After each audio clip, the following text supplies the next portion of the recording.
头份呼伦社小亭区的救命活动，利用人民册也有社团呼吁民众捐旧的送去非洲的囡仔，才袂因为因烫只脚崴到镜头，就安尼无命。短短2礼拜来，算算的大家捐的额超过500多箱，其中一寡良额，也有一寡捐大，因为无适合在地环境，敢来当转予其他的社会团体。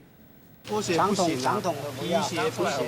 头份呼伦社拍开一包一包民众送来的鞋发现其中有拖仔鞋、新的皮鞋、长筒的运动鞋，但是这鞋煞拢无适合送去非洲，因为因所需要的是包仔鞋，避免伤高、伤热，会当来防止地面刷走的鞋啊。没有办法全部包覆它这个，因为它这个沙子里面有虫啊，沙蚤虫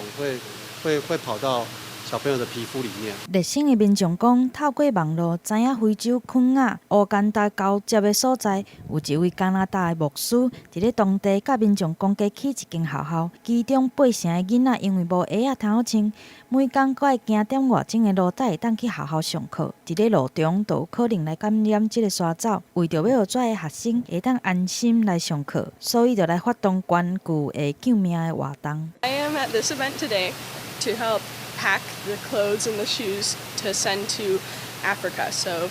they can use those items for that we're not using anymore.